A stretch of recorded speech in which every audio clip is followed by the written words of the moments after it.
أعوذ بالله السميع العليم من الشيطان الرجيم. بسم الله الرحمن الرحيم. الحمد لله رب العالمين الرحمن الرحيم مالك يوم الدين إياك نعبد وإياك نستعين اهدنا الصراط المستقيم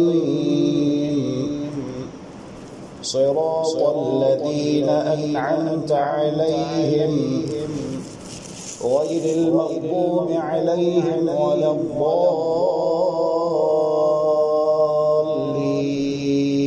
الضالين آمين. ألف لام ميم ذلك الكتاب لا ريب فيه هدى للمتقين الذين يؤمنون بالغيب ويقيمون الصلاة ومما رزقناهم ينفقون والذين يؤمنون بما أنزل إليك وما أنزل من قبلك وبالآخرة هم يوقنون أولئك على هدى من ربهم وأولئك هم المفلحون إن الذين كفروا سواء عليهم أأنذرتهم أم لم تنذرهم لا يؤمنون ختم الله على قلوبهم وعلى سمعهم وعلى أبصارهم غشاوة ولهم عذاب عظيم ومن الناس من يقول آمنا بالله وباليوم الآخر وما هم بمؤمنين يخادعون الله والذين آمنوا وما يخدعون إلا أنفسهم وما يشعرون في قلوبهم مرض فزادهم الله مرضا ولهم عذاب أليم بما كانوا يكذبون وإذا قيل لهم لا تفسدوا في الأرض قالوا إنما نحن مصلحون ألا إنهم هم المفسدون ولكن لا يشعرون وإذا قيل لهم آمنوا كما آمن الناس قالوا أنؤمن كما آمن السفهاء ألا إنهم هم السفهاء ولكن لا يعلمون وإذا لقوا الذين آمنوا قالوا آمنا وإذا خلوا إلى شياطينهم قالوا إنا معكم إنما نحن مستهزئون الله يستهزئ بهم ويمدهم في طغيانهم يعمهون أولئك الذين اشتروا الضلالة بالهدى فما ربحت تجارتهم وما كانوا مهتدين مثلهم كمثل الذي استوقد نارا فلما أضاءت ما حوله ذهب الله بنورهم وتركهم في ظلمات لا يبصرون صم بكم عمي فهم لا يرجعون أو كصيب من السماء فيه ظلمات ورعد وبرق يجعلون أصابعهم في آذانهم من الصواعق حذر الموت والله محيط بالكافرين يكاد البرق يخطف أبصارهم كلما أضاء لهم مشوا فيه وإذا أظلم عليهم طاغوا ولو شاء الله لذهب بسمعهم وأبصارهم إن الله على كل شيء قدير. يا أيها الناس اعبدوا ربكم الذي خلقكم والذين من قبلكم لعلكم تتقون الذي جعل لكم الأرض فراشا والسماء بناء وأنزل من السماء ماء فأخرج به من الثمرات رزقا لكم فلا تجعلوا لله أندادا وأنتم تعلمون. وإن كنتم في ريب مما نزلنا على عبدنا فأتوا بسورة من مثله وادعوا شهداءكم من دون الله إن كنتم صادقين فإن لم تفعلوا ولن تفعلوا فاتقوا النار التي وقودها الناس والحجارة أعدت للكافرين. وبشر الذين آمنوا وعملوا الصالحات أن لهم جنات تجري من تحتها الأنهار كلما رزقوا منها من ثمرة رزقا قالوا هذا الذي رزقنا من قبل وأتوا به متشابها ولهم فيها أزواج مطهرة وهم فيها خالدون. إن الله لا يستحيي أن يضرب مثلا ما بعوضة فما فوقها فأما الذين آمنوا فيعلمون أنه الحق من ربهم وأما الذين كفروا فيقولون ماذا أراد الله بهذا مثلا يضل به كثيرا ويهدي به كثيرا وما يضل به إلا الفاسقين الذين ينقضون عهد الله من بعد ميثاقه ويقطعون ما أمر الله به أن يوصل ويفسدون في الأرض أولئك هم الخاسرون. كيف تكفرون بالله وكنتم أمواتا فأحياكم ثم يميتكم ثم يحييكم ثم إليه ترجعون. هو الذي خلق لكم ما في الأرض جميعا ثم استوى إلى السماء فسواهن 7 سماوات وهو بكل شيء عليم. وإذ قال ربك للملائكة إني جاعل في الأرض خليفة قالوا أتجعل فيها من يفسد فيها ويسفك الدماء ونحن نسبح بحمدك ونقدس لك قال إني أعلم ما لا تعلمون. وعلم آدم الأسماء كلها ثم عرضهم على الملائكة فقال أنبئوني بأسماء هؤلاء إن كنتم صادقين قالوا سبحانك لا علم لنا إلا ما علمتنا إنك أنت العليم الحكيم.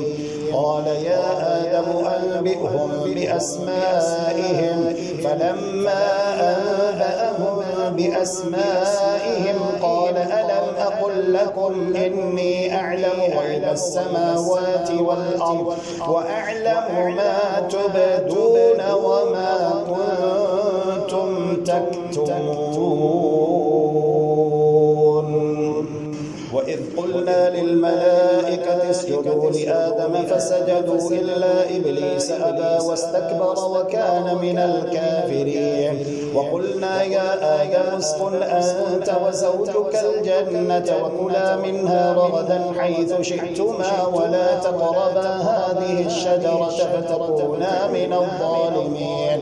فأزلهما الشيطان عنها فأخرجهما مما كانا فيه وقلنا اهبطوا بعضكم لبعض عدو ولكم في الأرض مستقر ومتاع إلى حين. فتلقى آدم من ربه كلمات فتاب عليه إنه هو التواب الرحيم قلنا اهبطوا منها جميعا فإما يأتينكم مني هدى فمن تبع هداي فلا خوف عليهم ولا هم يحزنون والذين كفروا وكذبوا بآياتنا أولئك أصحاب النار هم فيها خالدون يا بني إسرائيل اذكروا نعمتي التي أنعمت عليكم وأوفوا بعهدي أوف بعهدكم وإياي فارهبون وآمنوا بما أنزلت مصدقا لما معكم ولا تكونوا أول كافر به ولا تشتروا بآياتي ثمنا قليلا وإياي فاتقون ولا تلبسوا الحق بالباطل وتكتموا الحق وأنتم تعلمون وأقيموا الصلاة وآتوا الزكاة واركعوا مع الراكعين أتأمرون الناس بالبر وتنسون أنفسكم وأنتم تتلون الكتاب أفلا تعقلون واستعينوا بالصبر والصلاة وإنها لكبيرة إلا على الخاشعين الذين يظنون أنهم ملاقو ربهم وأنهم إليه راجعون يا بني إسرائيل اذكروا نعمتي التي أنعمت عليكم وأني فضلتكم على العالمين واتقوا يوما لا تجزي نفس عن نفس شيئا ولا يقبل منها شفاعة ولا يؤخذ منها عدل ولا هم ينصرون وإذ نجيناكم من آل فرعون يسومونكم سوء العذاب يذبحون أبناءكم ويستحيون نساءكم وفي ذلكم بلاء من ربكم عظيم وإذ فرقنا بكم البحر فأنجيناكم وأغرقنا آل فرعون وأنتم تنظرون وإذ واعدنا موسى 40 ليلة ثم اتخذتم العجل من بعده وأنتم ظالمون ثم عفونا عنكم من بعد ذلك لعلكم تشكرون وإذ آتينا موسى الكتاب والفرقان لعلكم تهتدون وإذ قال موسى لقومه يا قوم إنكم ظلمتم أنفسكم باتخاذكم العجل فتوبوا إلى بارئكم فاقتلوا أنفسكم ذلكم خير لكم عند بارئكم فتاب عليكم إنه هو التواب الرحيم وإذ قلتم يا موسى لن نؤمن لك حتى نرى الله جهرة فأخذتكم الصاعقة وأنتم تنظرون ثم بعثناكم من بعد موتكم لعلكم تشكرون وظللنا عليكم الغمام وأنزلنا عليكم المن والسلوى كلوا من طيبات ما رزقناكم وما ظلمونا ولكن كانوا أنفسهم يظلمون وإذ قلنا ادخلوا هذه القرية فكلوا منها حيث شئتم رغدا وادخلوا الباب سجدا وقولوا حطة نغفر لكم خطاياكم وسنزيد المحسنين فبدل الذين ظلموا قولا غير الذي قيل لهم فأنزلنا على الذين ظلموا رجزا من السماء بما كانوا يفسقون وإذ استسقى موسى لقومه فقلنا اضرب بعصاك الحجر فانفجرت منه 12 عينا قد علم كل أناس مشربهم كلوا واشربوا من رزق الله ولا تعثوا في الأرض مفسدين وإذ قلتم يا موسى لن نصبر على طعام واحد فادع لنا ربك يخرج لنا مما تنبت الأرض من بقلها وقثائها وفومها وعدسها وبصلها قال أتستبدلون الذي هو أدنى بالذي هو خير اهبطوا مصرا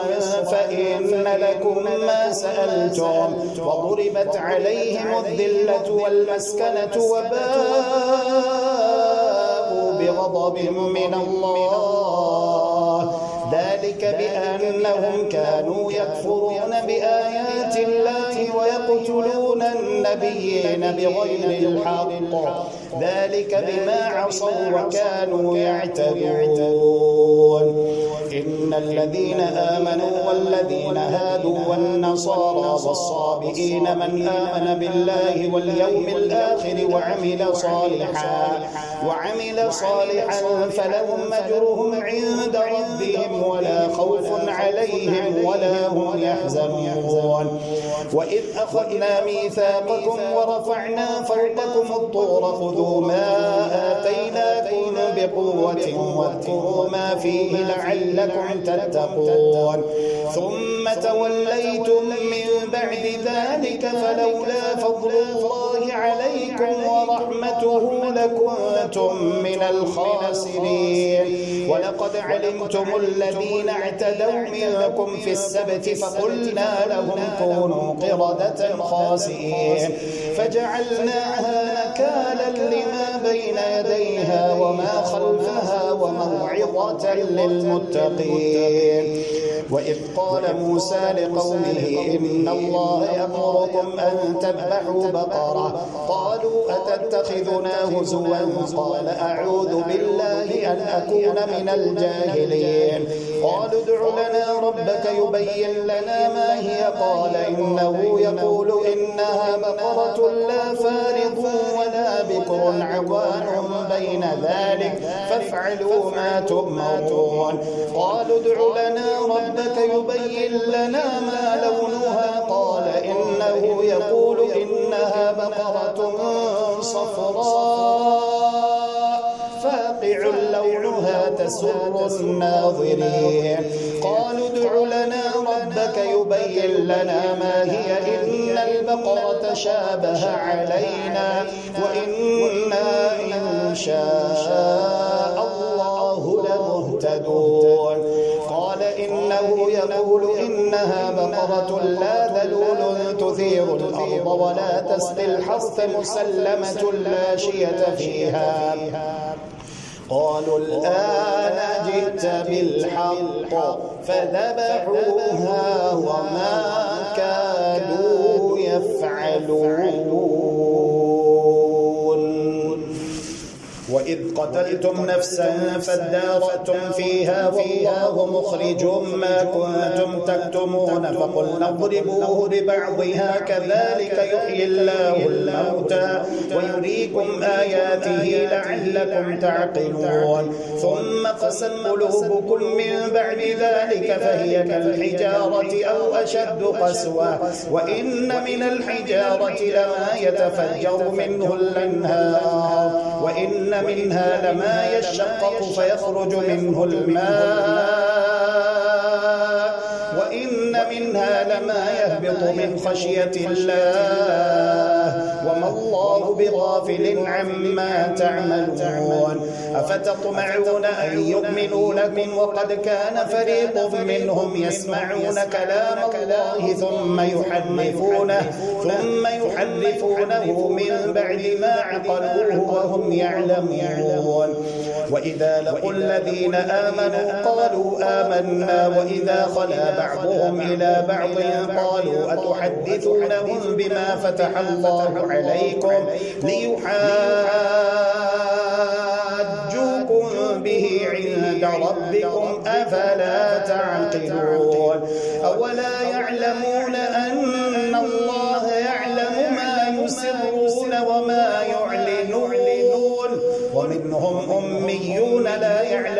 الكتاب إلا أماني وإن هم إلا يظنون فويل للذين يكتبون الكتاب بأيديهم ثم يقولون هذا من عند الله ليشتروا به ثمنا قليلا فويل لهم مما كتبت أيديهم وويل لهم مما يكسبون وقالوا لن تمسنا النار إلا أياما معدودة قل أتخذتم عند الله عهدا فلن يخلف الله عهده أم تقولون على الله ما لا تعلمون بلى من كسب سيئة وأحاطت به خطيئته فأولئك أصحاب النار هم فيها خالدون والذين آمنوا وعملوا الصالحات أولئك أصحاب الجنة هم فيها خالدون وإذ أخذنا ميثاق بني إسرائيل لا تعبدون إلا الله وبالوالدين إحسانا وذي القربى واليتامى والمساكين وقولوا للناس حسنا وأقيموا الصلاة وآتوا الزكاة ثم توليتم إلا قليلا منكم وأنتم معرضون وإذ أخذنا ميثاقكم لا تسفكون دماءكم ولا تخرجون أنفسكم من دياركم ثم أقررتم وأنتم تشهدون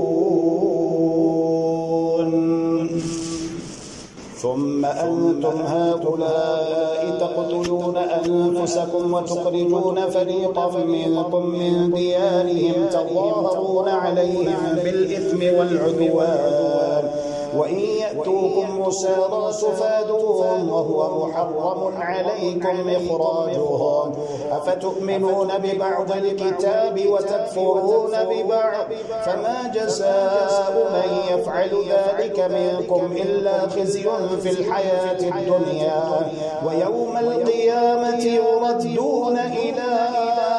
أشد العذاب وما الله بغافل عما تعملون أولئك الذين اشتروا الحياة الدنيا بالآخرة فلا يخفف عنهم العذاب ولا هم ينصرون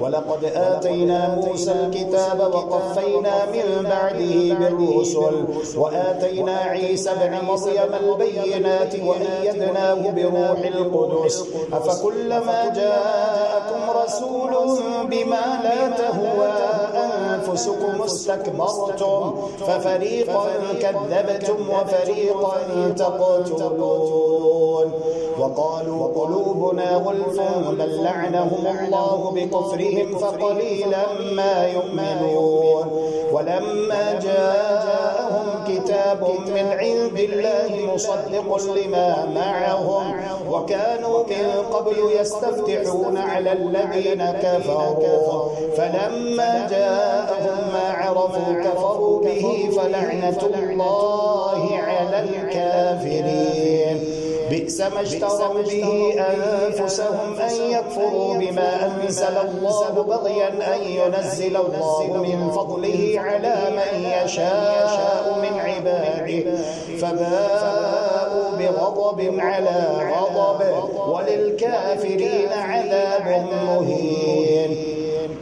وإذا قيل لهم آمنوا بما أنزل الله قالوا نؤمن بما أنزل علينا ويكفرون بما وراءه وهو الحق مصدقا لما معهم قل فلم تقتلون أنبياء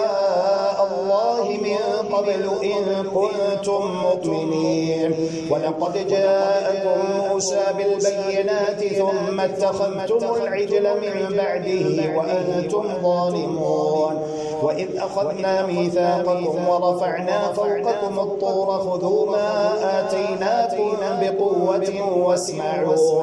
قالوا سمعنا وعصينا وأشربوا في قلوبهم العجل بكفرهم قل بئس ما يأمركم به إيمانكم إن كنتم مؤمنين قل إن كانت لكم الدار الآخرة عند الله خالصة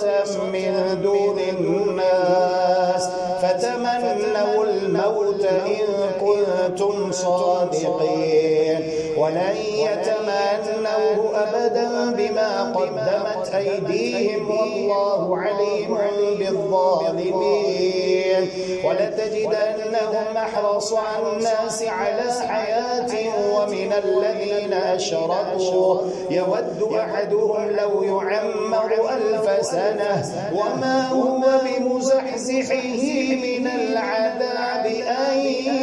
يعمر والله بصير بما يعملون قل من كان عدوا لجبريل فإنه نزله على قلبك بإذن الله مصدقا لما بين يديه وهدى وبشرى للمؤمنين من كان عدوا لله وملائكته ورسله وجبريل وميكال فإن الله عدو للكافرين ولقد أنزلنا إليك آيات بينات وما يكفر بها إلا الفاسقون أو كلما عاهدوا عهدا نبذه فريق منهم بل أكثرهم لا يؤمنون ولما جاءهم رسول من عند الله مصدق لما معهم نبذ فريق من الذين أوتوا الكتاب كتاب الله وراء ظهورهم كأنهم لا يعلمون واتبعوا ما تتلو الشياطين على ملك سليمان وما كفر سليمان ولكن الشياطين كفروا يعلمون الناس السحر وما أنزل على الملكين ببابل هاروت وماروت وما يعلمان من أحد حتى يقولا إنما نحن فتنة فلا تكفر فيتعلمون منهما ما يفرقون به بين المرء وزوجه وما هم بضارين به من أحد إلا بإذن الله ويتعلمون ما يضرهم ولا ينفعهم ولقد علموا لمن اشتراه ما له في الآخرة من خلاق ولبئس ما شروا به أنفسهم لو كانوا يعلمون ولو أنهم آمنوا واتقوا لمثوبة من عند الله خير لو كانوا يعلمون يا أيها الذين آمنوا لا تقولوا راعنا وقولوا انظرنا واسمعوا وللكافرين عذاب أليم ما يود الذين كفروا من أهل الكتاب ولا المشركين أن ينزل عليكم من خير من ربكم والله يختص برحمته من يشاء والله ذو الفضل العظيم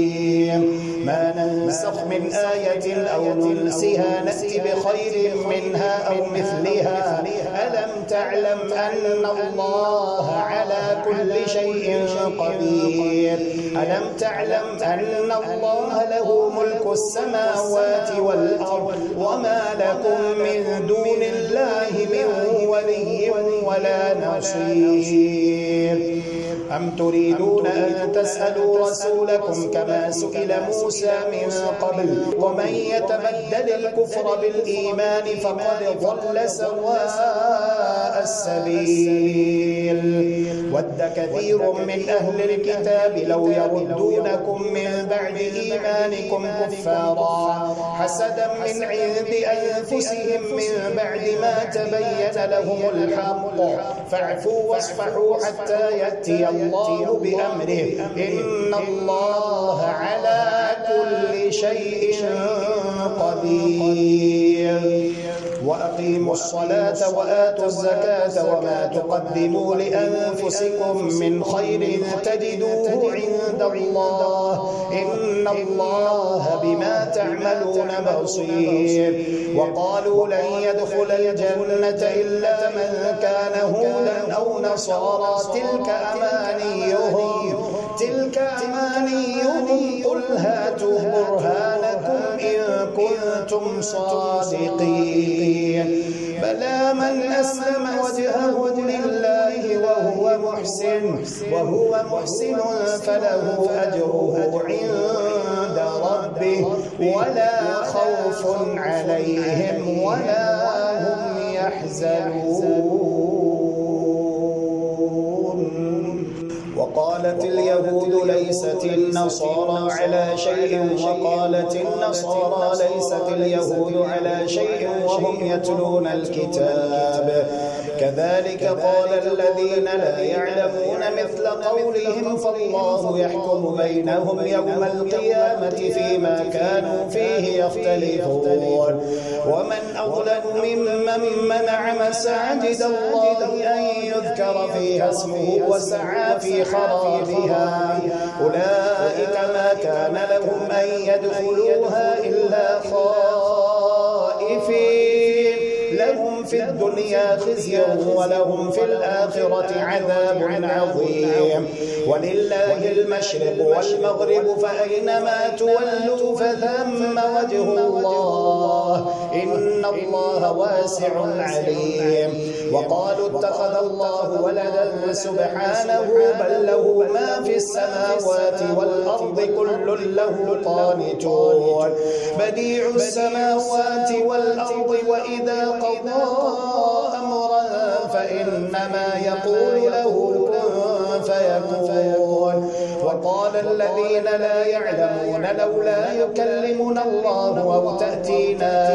آية كذلك قال الذين من قبلهم مثل قولهم تشابهت قلوبهم قد بينا الآيات لقوم يوقنون. إنا أرسلناك بالحق بشيرا ونذيرا ولا تسأل عن أصحاب الجحيم. ولن ترضى عنك اليهود ولا النصارى حتى تتبع ملتهم قل إن هدى الله هو الهدى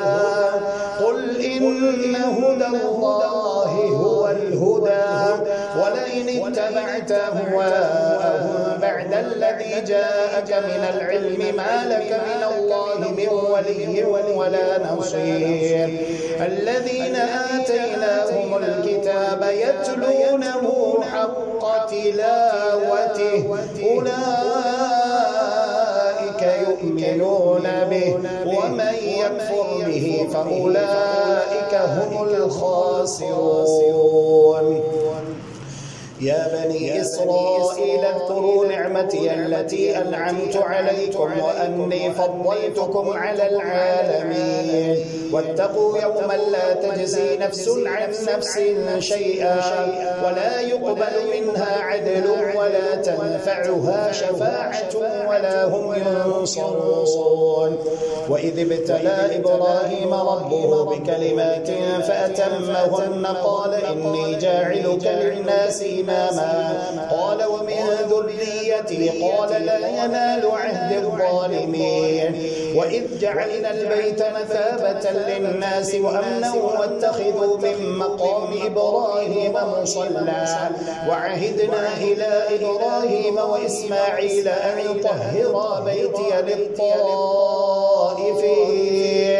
للطائفين والعاكفين والركع السجود. وإذ قال إبراهيم رب اجعل هذا بلدا آمنا وارزق أهله من الثمرات من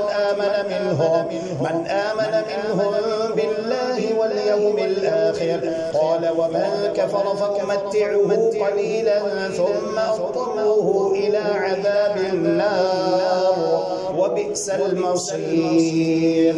وإذ يرفع إبراهيم القواعد من البيت وإسماعيل ربنا تقبل منا السميع العليم. ربنا واجعلنا مسلمين لك ومن ذريتنا أمة مسلمة لك وأرنا مناسكنا وتب علينا إنك أنت التواب الرحيم. ربنا وابعث فيهم رسولا منهم يتلو عليهم آياتك ويعلمهم الكتاب والحكمة ويزكيهم إنك أنت العزيز الحكيم. ومن يرغب عن ملة إبراهيم إلا من سفه نفسه ولقد اصطفيناه في الدنيا وإنه في الآخرة لمن الصالحين. إذ قال له ربه أسلم قال أسلمت لرب العالمين. ووصى بها إبراهيم بنيه ويعقوب يا بني إن الله اصطفى لكم الدين فلا تموتن إلا وأنتم مسلمون. أم كنتم شهداء إذ حضر يعقوب الموت إذ قال لبنيه ما تعبدون من بعدي قالوا نعبد إلهك وإله آبائك إبراهيم وإسماعيل وإسحاق إلها واحدا ونحن له مسلمون. تلك أمة قد خلت لها ما كسبت ولكم ما كسبتم ولا تسألون عما كانوا يعملون. وقالوا كونوا هودا أو نصارى تهتدوا قل بل ملة إبراهيم حنيفا وما كان من المشركين. قولوا آمنا بالله وما أنزل إلينا وما أنزل إلى إبراهيم وإسماعيل وإسحاق ويعقوب والأسباط وما أوتي موسى وعيسى وما أوتي النبيون من ربهم لا نفرق بين أحد منهم ونحن له مسلمون. فإن آمنوا بمثل ما آمنتم به فقد اهتدوا وإن تولوا فإنما هم في شقاق فسيكفيكهم الله وهو السميع العليم. صبغة الله ومن أحسن من الله صبغة ونحن له عابدون. قل أتحاجوننا في الله وهو ربنا وربكم ولنا أعمالنا ولكم أعمالكم ونحن له مخلصون. أم تقولون إن إبراهيم وإسماعيل وإسحاق ويعقوب والأسباط كانوا هودا أو نصارى قل أأنتم أعلم أم الله ومن أظلم ممن كتم شهادة عنده من الله وما الله بغافل عما تعملون. تلك أمة قد خلت لها ما اللهم إنك عفو تحب العفو فاعف عنا. اللهم إنك عفو تحب العفو فاعف عنا. إلهنا فاعف عنا يا كريم.